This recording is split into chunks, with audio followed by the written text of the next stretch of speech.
Dear students, I Rohit Kumar Tyagi, your maths mentor. Welcome to all of you on digital platform of Dhruv Science Math Point। और हमारा chapter चल रहा है coordinate geometry. और मैंने आपको बोला coordinate geometry is the easy chapter, लेकिन हमें छोटी छोटी गलतियां करने से बचना होता है। जैसे x1 y1 x2 y2, तो हम x1 की जगह x2 या x2 की जगह x1 पुट कर देते हैं। इस टाइप की सिचुएशन से, या प्लस की जगह माइनस, माइनस की जगह प्लस करने से कुछ मिस्टेक्स हो जाती हैं।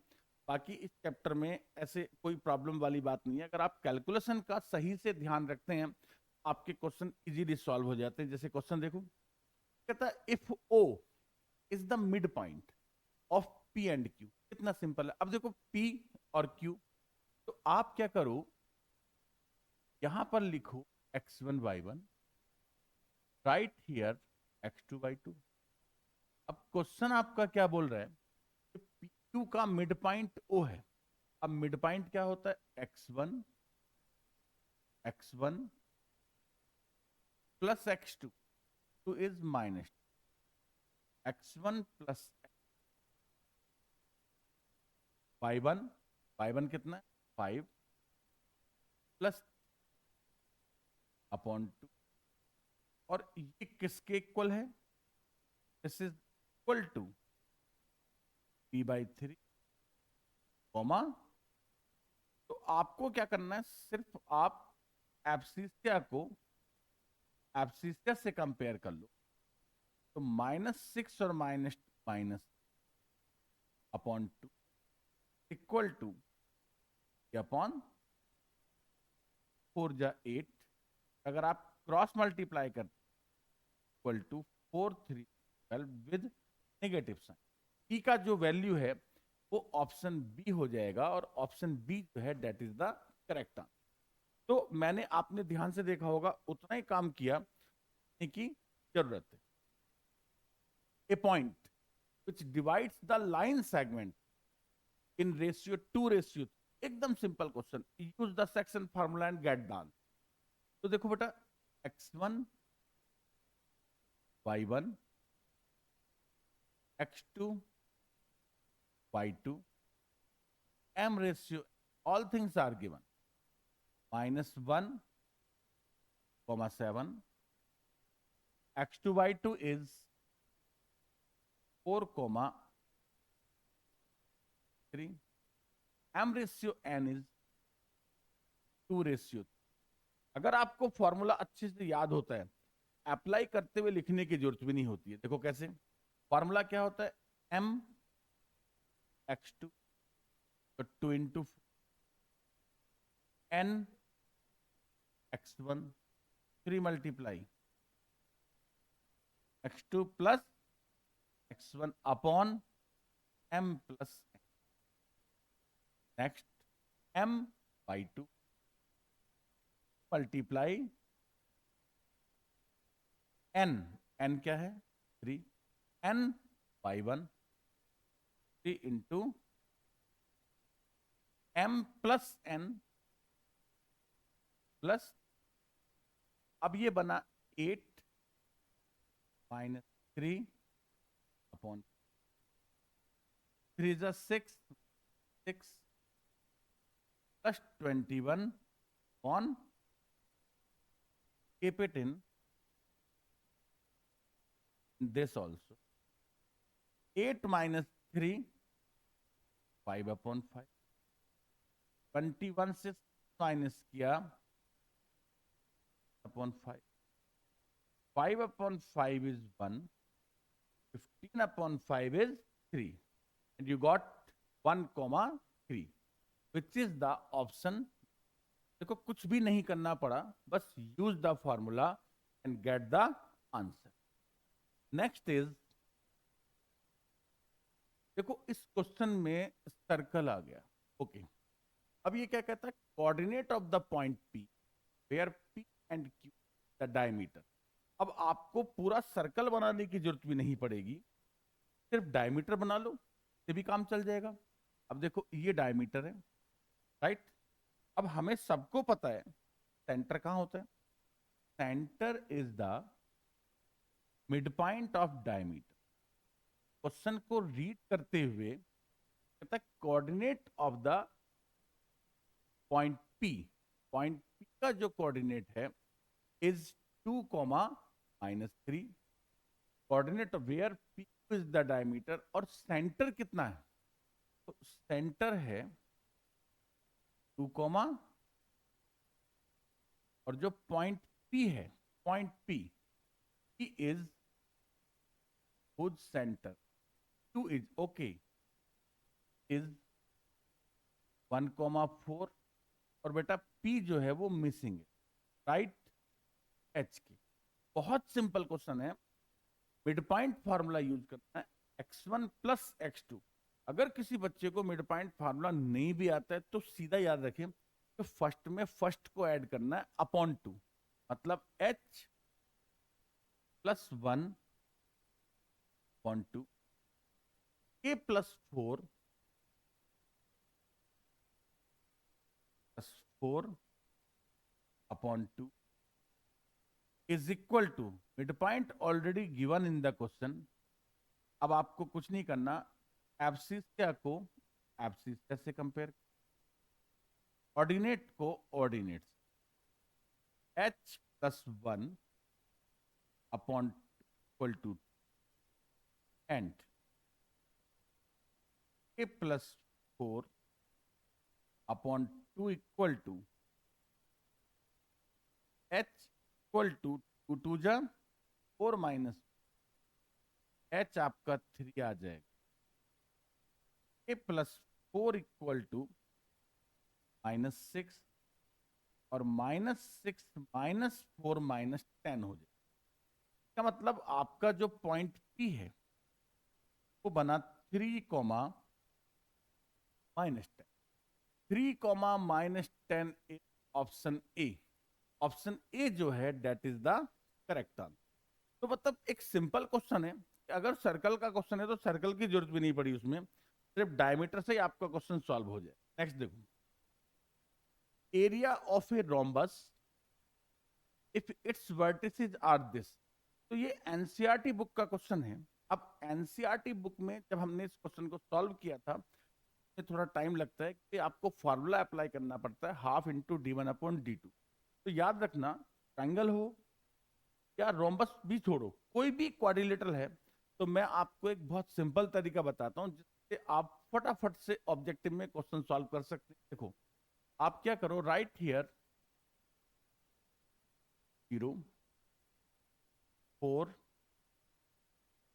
5 -1 4 -2 -1, और जो फर्स्ट वाला है उसको रिपीट कर, मतलब समझे आप मेरी बात। जैसे एक क्वाड्रिलेटरल है ABCD, तो आपने लिखना ABCD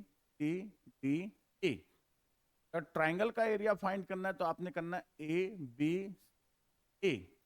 और उसके बाद देखो डाउन एरो डाउन एरो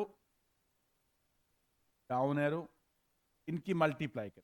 कैसे, हाफ पहले लगाना है, इसको याद रखना, डाउन एरो की मल्टीप्लाई करो, 3 5 जा 15, 4 4 जा -1 और -1 का +1, -2 और 0 का मल्टीप्लाई, सबको एक ब्रैकेट में रखना, बीच में माइनस लगाना, और दूसरा ब्रैकेट में क्या आएगा, up arrow up arrow up arrow और अप एरो। अब देखो, तो पहला अप एरो है 4 इंटू 0 0, -1 और 5 का मल्टीप्लाई -5, नेक्स्ट -2 और 4 का -8, 3 और -1 का मल्टीप्लाई माइनस, अब ये बना हाफ,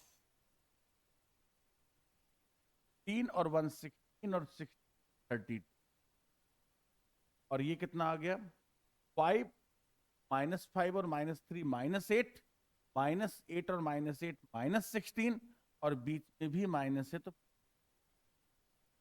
हाफ मल्टीप्लाई 48, 2 से 48 को कैंसिल किया, 24 square units is the answer.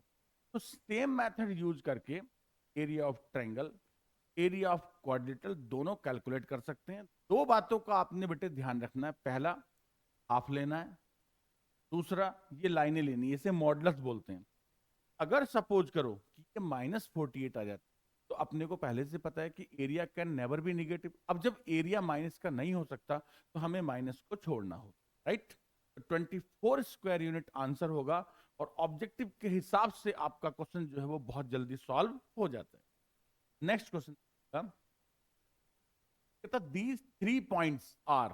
अब भाई हमें तो क्या पता कि ये क्या है, तो कैलकुलेट करते हैं।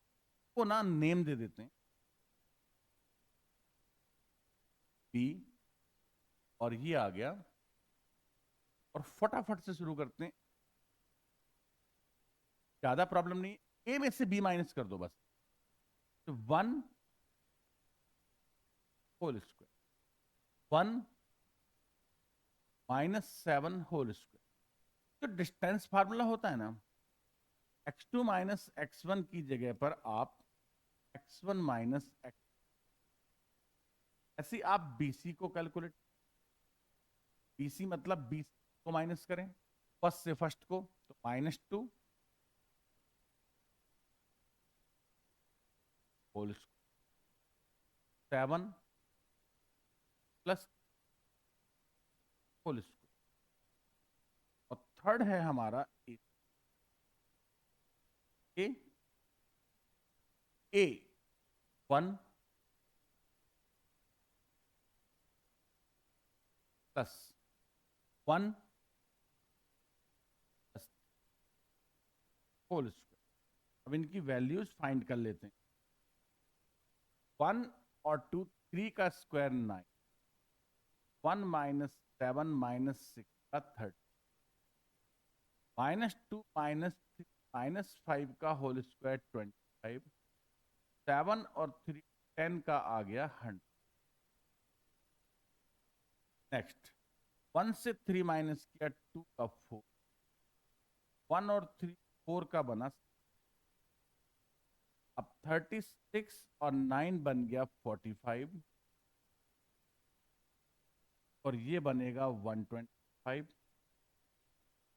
और ये बनेगा, इनके अंडर रूट फाइंड करो।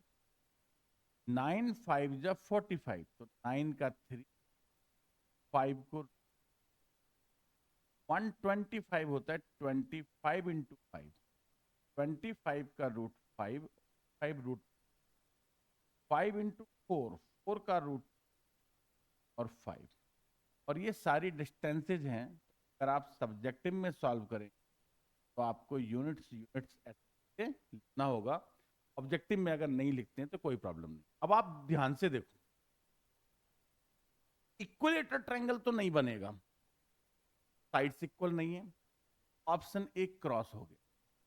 आइसोस्केलस भी नहीं बनेगा क्योंकि कोई दो साइड भी इक्वल नहीं है, क्रॉस हो गया। अब ऑप्शन बचा मेरे पास कॉलिनियर, में चेक करता हूं। कॉलिनियरिटी के केस में क्या होता है समझो। अब यहां पर सपोज मैं डॉट लगाता हूं, ये मैंने लिखा, यहां मैंने लिखा, और ये लिखा मैंने 5 रूट। अब आप ध्यान से देखो, 2√5 और 5 का जो सम है वो 5√5 की का मतलब एक लाइन बनती है, और लाइन बनाता कौन है? 2√5 किसका आया? AC का। और 3√5 किसका? AB का। यहां जो पॉइंट है वो, और ये यहां जो पॉइंट है वो, मतलब all the 3 points A are in a line, और if the 3 points in a line, उन्हें हम क्या कहते हैं? कॉलिनियर कहते हैं। तो points are collinear. Option B इसका करेक्ट होगा, और ऑप्शन डी जो है वो क्रॉस कर दे। ऑप्शन बी जो है वो इसका करेक्ट हो गया। तो सिंपल है क्वेश्चन, ऑब्जेक्टिव में इजीली आपसे सॉल्व हो जाते हैं। तो मिलते हैं कोऑर्डिनेट ज्योमेट्री की नेक्स्ट क्लास में। Thanks to all of you.